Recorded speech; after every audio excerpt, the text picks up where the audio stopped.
Hey guys, welcome back to my YouTube channel. आज हम पढ़ने वाले हैं about the economic ideas of B R. Ambedkar. हमने इससे प्रीवियस पार्ट में उनके कुछ इकोनॉमिक आइडियाज ऑलरेडी डिस्कस कर लिए थे। हमने कुछ 4-5 इकोनॉमिक आइडियाज देख लिए थे बी.आर. अम्बेडकर जी के, एंड आज हम बचे हुए जो इकोनॉमिक आइडियाज है वो डिस्कस करने वाले हैं in this video. So without wasting any more time, let's get into that. तो उनके फर्दर इकोनॉमिक आइडियाज डिस्कस करने से पहले एक बार हम फिर से उनका थोड़ा सा इंट्रोडक्शन देख लेते हैं, एंड आफ्टर दैट हम उस चीज़ को कंटिन्यू करेंगे। अगर मैं यहाँ पे इंट्रोडक्शन की बात करूँ बी.आर. अम्बेडकर जी की, तो यहाँ पे उनका पूरा नाम था डॉक्टर भीमराव रामजी अम्बेडकर, ठीक है, जिनको फादर ऑफ इंडियन कॉन्स्टिट्यूशन भी कहा जाता है, बिकॉज इन्होंने इंडियन कॉन्स्टिट्यूशन को ड्राफ्ट करने में एक बहुत ही इंपॉर्टेंट रोल प्ले किया था, ठीक है। तो यहाँ पे इसलिए इन्हें फादर ऑफ इंडियन कॉन्स्टिट्यूशन भी कहा जाता है। रही बात उनकी एकेडमिक्स की, तो उन्होंने जो है पीएचडी की थी इकोनॉमिक्स में from Columbia University, and DSc की थी इकोनॉमिक्स में from London School of Economics. And ये उस टाइम पे एक बहुत ही रेयर बात थी, मतलब उस टाइम पे इतना पढ़ना भी बहुत बड़ी बात थी। तो ये चीज हमने यहाँ पर बात करी अबाउट द बी.आर. अम्बेडकर। अब हम उनके जो बचे हुए इकोनॉमिक आइडियाज है उनको डिस्कस करते हैं। अच्छा, प्रीवियस पार्ट में हमने ऑलरेडी कौन कौन से इकोनॉमिक आइडियाज कवर कर लिए थे, तो उसकी सब हेडिंग से एक बार वापस से रिवाइज कर लेते हैं।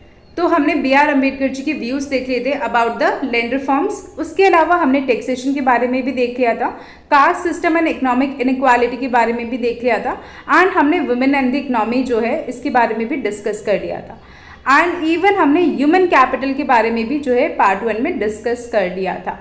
एंड आज हम देखेंगे लेबर राइट्स एंड वेलफेयर के बारे में कि बी.आर. अम्बेडकर जी के लेबर राइट्स को लेके या वेलफेयर को लेके क्या व्यूज थे, तो वो चीज आज हम देखेंगे। तो अगर मैं बात करूं लेबर राइट्स की, तो यहाँ पर बी.आर. अम्बेडकर जी जो है वो खुद भी लेबर मिनिस्टर रह चुके थे। 1942 से 46 तक उन्होंने एज अ लेबर मिनिस्टर जो है सर्व किया था, ठीक है। कहाँ पे? वाइसरॉयज एग्जीक्यूटिव काउंसिल करने।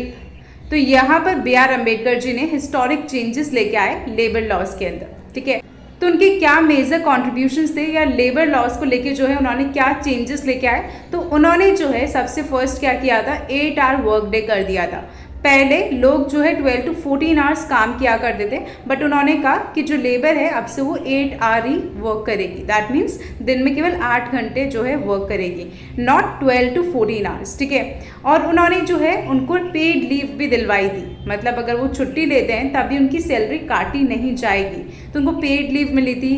मैटरनिटी बेनिफिट्स इवन मिले थे, अगर कोई लेडी प्रेग्नेंट है उनको may be paid maternity leave दी जाएगी। And BR. Ambedkar ji labours के लिए हेल्थ इंश्योरेंस लेके आए थे, जॉब सिक्योरिटी लेके आए थे कि आप ऐसे कभी भी जो है ले ऑफ नहीं कर सकते हो या लेबर्स को बेसिकली नहीं निकाल सकते हो, उनकी जॉब जो है सिक्योर रहनी चाहिए। तो उस चीज़ को लेके भी उन्होंने कुछ चेंजेस लाए थे, कुछ लॉज लेके आए। तो इन सब चीज़ों को लेके उन्होंने क्या करा, बहुत सारे लॉज लाए, बहुत सारे चेंजेस लेके आए, ठीक है। एंड उन्होंने एक और चीज़ बोली कि यूनियंस फॉर्म करने का राइट है लेबर्स के पास, मतलब लेबर्स जो है यूनियंस फॉर्म कर सकते हैं। पहले जो है लेबर यूनियंस फॉर्म नहीं कर सकते थे, उन्हें इलीगल कंसिडर किया जाता था, बट उन्होंने ये राइट दिलाया लेबर्स को that they have the right to form unions, कि वो यूनियंस फॉर्म कर सकते हैं, ठीक है। उसके अलावा वो स्ट्राइक कर सकते हैं और मैनेजमेंट में पार्टिसिपेट कर सकते हैं। तो ये सब राइट्स दिलवाया किसने? बी.आर. अम्बेडकर जी ने, ठीक है। और इवन बी.आर. अम्बेडकर जी ने ये भी सजेस्ट करा कि डिस्प्यूट सेटलमेंट सिस्टम होना चाहिए वर्कर्स और एम्प्लॉयर्स के बीच में। दैट मीन्स यहाँ पर ये बोला गया कि इन केस अगर कोई वाद विवाद हो जाता है, कुछ डिस्प्यूट हो जाता है वर्कर्स और ओनर्स के बीच में, तो ऐसे में जो है उसको सेटलमेंट करने का कोई सिस्टम होना चाहिए, कोई थर्ड पर्सन या कोई थर्ड ऑर्गेनाइजेशन ऐसी होनी चाहिए जो कि इस डिस्प्यूट को सॉल्व कर पाए, सेटल कर पाए, ठीक है। तो उन्होंने डिस्प्यूट सेटलमेंट सिस्टम जो है वर्कर्स और एम्प्लॉयर्स के बीच में ये भी सजेस्ट किया था। उन्होंने इवन मिनिमम वेजेस एक्ट भी सजेस्ट किया था कि एटलीस्ट इतनी सैलरी तो जो है लेबर्स को दी जानी चाहिए, बिकॉज पहले क्या होता था, ओनर्स जितनी सैलरी बोलते थे लेबर्स को देने के लिए उतनी वो बाद में देते नहीं थे, ठीक है। तो उस एक्सप्लॉयटेशन से प्रोटेक्ट करने के लिए उन्होंने मिनिमम वेजेस एक्ट लाया कि एटलीस्ट मिनिमम इतनी वेजेस या इतनी सैलरी जो है मिलनी चाहिए लेबर्स को। एंड इवन जो ट्रेड डिस्प्यूट्स एक्ट है उसमें भी चेंजेस लेके आए, उसमें भी अमेंडमेंट्स लेके आए। कौन? बी.आर. अम्बेडकर जी, ठीक है। सो दैट फेयर ट्रीटमेंट मिल सके वर्कर्स को। पहले क्या होता था कि जो वर्कर्स है उनके पास राइट्स कम होते थे, एंड जो ओनर्स है उनके पास ज़्यादा राइट्स, ज़्यादा पावर हुआ करती थी। तो ऐसे में उनको जैसे लो सैलरी मिल रही है, ठीक है, उनके पास जॉब सिक्योरिटी भी नहीं है, तो ये सब चीज़ें हुआ करती थी। बट अब उन्होंने जो है वर्कर्स की भी राइट्स को पावरफुल बनाया, वर्कर्स को भी राइट्स प्रोवाइड करे, ठीक है, सो दैट फेयर ट्रीटमेंट हो पाए वर्कर्स का, उनके साथ कोई नाइंसाफ़ी ना हो, ठीक है। तो ये सब जो रिफॉर्म्स थे, इन्होंने वर्किंग कंडीशंस को और ज़्यादा सेफर बना दिया और ज़्यादा जो है अच्छा बना दिया फॉर दी वर्कर्स। तो ये सब चीज़ें हमने यहाँ पे बात करी in the labour rights in welfare, ठीक है। अब हम बात करते हैं नेक्स्ट उनके इकोनॉमिक आइडिया की, that is state socialism and economic planning. अब स्टेट सोशलिज्म और इकोनॉमिक प्लानिंग क्या है, तो यहाँ पर अंबेडकर जी बिलीव क्या करते थे कि हमारे इंडिया जैसी कंट्री के लिए कैपिटलिज्म जो है वो सूटेबल नहीं है, ठीक है। हमारे इंडिया जैसी वास्ट कंट्री के लिए जहाँ पे इनइक्वालिटी इतनी ज़्यादा डीपली रूटेड है, वहाँ पर कैपिटलिज्म जैसा कॉन्सेप्ट जो है वर्क नहीं कर सकता है। तो उन्होंने यहाँ पर क्या सजेस्ट करा, उन्होंने जो है स्टेट सोशलिज्म के लिए सजेस्ट करा, ठीक है, सोशलिज्म के लिए जो है बेसिकली सजेस्ट करा। अब क्या है स्टेट सोशलिज्म, तो उन्होंने बोला कि जितने भी की इंडस्ट्रीज है, जितनी भी मेन बड़ी बड़ी इंडस्ट्रीज है, जैसे कि रेलवेज, इलेक्ट्रिसिटी, माइनिंग, तो ये सब जो है गवर्नमेंट को कंट्रोल करना चाहिए, एंड जो भी प्रॉफिट्स होगा इन इंडस्ट्रीज के थ्रू वो पब्लिक वेलफेयर के लिए यूज किया जाएगा। जहां पर अगर हम देखें तो ये तो सोशलिज्म की बात हो रही है कि जहां पे पब्लिक वेलफेयर के लिए बेसिकली वो प्रॉफिट यूज किया जाएगा। बट अगर ये चीज़ कैपिटलिज्म में होती तो वहाँ पे वो प्राइवेट इंडिविजुअल या प्राइवेट किसी ग्रुप को या बहुत सारे मेंबर्स का जो ग्रुप है उनको वो प्रॉफिट मिलता। बट यहाँ पर जो भी इन इंडस्ट्रीज से प्रॉफिट्स आएगा वो पब्लिक वेलफेयर के लिए यूज़ किया जाना चाहिए, और प्राइवेट प्रॉपर्टी को जो है अबॉलिश नहीं करना चाहिए, बट उसका जो यूज़ है उससे सोसाइटी को कहीं ना कहीं फ़ायदा होना चाहिए। तो ऐसा अंबेडकर जी ने बोला इन द स्टेट सोशलिज्म कि यहाँ पर इंडिया जैसी कंट्री में कैपिटलिज्म की जगह क्या होना चाहिए, स्टेट सोशलिज्म। मतलब कि जितना भी प्रॉफिट हो रहा है फ्रॉम द बिग इंडस्ट्रीज वो सब पब्लिक वेलफेयर के लिए यूज़ करो। इवन प्राइवेट प्रॉपर्टी जो है उसे अबॉलिश तो मत करो, बट उसका जो यूज़ है उससे सोसाइटी को फ़ायदा होना चाहिए। तो ये चीज़ बोली अंबेडकर जी ने। एंड इन द ईयर 1947 उनकी एक बुक पब्लिश हुई थी, that is states and minorities. उसमें उन्होंने एक मॉडल जो है प्रपोज किया, जिसमें उन्होंने क्या बोला कि एग्रीकल्चर को कलेक्टिवली मैनेज किया जाना चाहिए और इंडस्ट्रीज जो होनी चाहिए वो स्टेट ओन्ड होनी चाहिए। दैट मीन्स वो गवर्नमेंट के कंट्रोल में होनी चाहिए, गवर्नमेंट की ऑनरशिप में होनी चाहिए, ठीक है।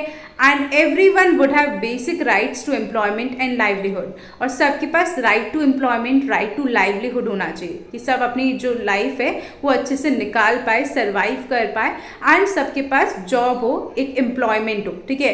तो सबके पास ये बेसिक राइट होने चाहिए। तो ये चीज़ उन्होंने अपनी बुक स्टेट एंड माइनॉरिटीज़ में बात करी, ठीक है। तो ये सारे इकोनॉमिक आइडियाज़ थे। हमने कुछ 7 economic ideas discuss of the B R Ambedkar ji कि उनके कुछ हमने 7 इकोनॉमिक आइडियाज़ देखे। सो अगर हम इन्हीं इकोनॉमिक आइडियाज़ को या बी आर अम्बेडकर जी के बारे में हमने अभी तक जो भी डिस्कस किया है उसको कंक्लूड करें, तो हम यहाँ पे ये बोल सकते हैं कि हम हमेशा जो है बी आर अम्बेडकर जी को इस चीज़ से तो याद रखते हैं that he is the father of the Indian constitution और the architect of the Indian constitution. उन्होंने इंडियन कॉन्स्टिट्यूशन ड्राफ्ट करने में बहुत ही एक इंपॉर्टेंट रोल प्ले किया था। तो ये सब चीज़ें तो हमें हमेशा याद रहती है, बट वो एक ब्रिलियंट इकोनॉमिक थिंकर भी थे, ये हम बहुत बार भूल जाते हैं। हम बहुत बार उनको पॉलिटिक्स से रिलेट कर लेते हैं, बट वो एक बहुत ही ब्रिलियंट इकोनॉमिक थिंकर भी थे। एंड उनका जो दिल था वो हमेशा जो ऑप्रेस्ड है, मतलब जो section of the society oppressed है, मतलब जिन्हें दबाया जा रहा है, उनके लिए जो है कहीं ना कहीं उनके मन में बहुत दया थी, बहुत काइंडनेस थी, बहुत कंपैशन था, ठीक है। तो वो चीज़ हमने यहाँ पर बात करी। एंड उन्होंने इकोनॉमिक्स को यूज़ करा नॉट एज अ थ्योरी, केवल थ्योरेटिकल वे में यूज़ नहीं करा, बट उन्होंने उसको यूज़ करा एज अ टूल ताकि सोशल इनजस्टिस को फाइट किया जा सके। जैसे कि आप और मैं, हम भी क्या करते हैं, बहुत बार कुछ भी अगर पढ़ते हैं तो उसको थ्योरेटिकल वे में मगअप कर लेते हैं अपने माइंड में, जबकि हमको उसकी हमेशा प्रैक्टिकल एप्लीकेशन आनी चाहिए किसी भी चीज़ की, ठीक है। तो यहाँ पर बी आर अम्बेडकर जी से हम इंस्पिरेशन ले सकते हैं कि वो जो है इकोनॉमिक्स को उन्होंने केवल एज अ थ्योरी यूज़ नहीं करा, instead as a tool use करा टू फाइट सोशल इनजस्टिस, ठीक है। और उनके जो आइडियाज़ थे लैंड रिफॉर्म्स पे, लेबर राइट्स पे, फेयर टैक्सेशन पे, वुमेन्स एम्पावरमेंट पे, तो ये सारे जो है अभी तक इंडिया की पॉलिसीज़ को इवन आज तक कहीं ना कहीं इंस्पायर कर रहे हैं, इन्फ्लुएंस कर रहे हैं, ठीक है। तो उनके इतने अच्छे इकोनॉमिक आइडियाज थे, किसके, तो बी आर अम्बेडकर जी के। तो ये चीज़ हमने यहाँ पर बात करी। आई होप आपको इकोनॉमिक आइडियाज क्लियर हुए होंगे of B R Ambedkar. Please part 1 देखना, बिकॉज हमने वहाँ पर 5 इकोनॉमिक आइडियाज डिस्कस किए थे। यहाँ पे हमने केवल बचे हुए 2 इकोनॉमिक आइडियाज डिस्कस करे हैं, ठीक है। तो प्लीज़ सारे अगर इकोनॉमिक आइडियाज जानने हैं, प्लीज़ दोनों पार्ट्स को अच्छे से देखना, ठीक है। एंड फिर भी अगर आपको पढ़ते टाइम कोई भी डाउट लगे, कोई भी क्वेरी लगे, then you can always ask me in the comment section and I will try to reply all your comments as soon as possible. And पढ़ते पढ़ते अगर आपको ऐसा लगे कि आपको ये कॉन्सेप्ट कहीं ना कहीं थोड़ा क्लियर हुआ है, ये वीडियो थोड़ा समझ में आया है, then do share this video with all your friends, but only if you find it helpful. अगर आपको हेल्पफुल लगता है या यूजफुल लगता है तो ही आपको अपने फ्रेंड्स के साथ ये वीडियो शेयर करना है, otherwise it's completely fine. But the most important thing, अगर आपको कहीं पर भी लगे कि मुझे कहीं पे इम्प्रूव करना चाहिए या मुझे कोई चीज़ कंटिन्यू करनी चाहिए, then do let me know in the comment section. Your feedbacks are always welcome, so don't forget to give your valuable feedbacks. So yeah, bye bye, take care.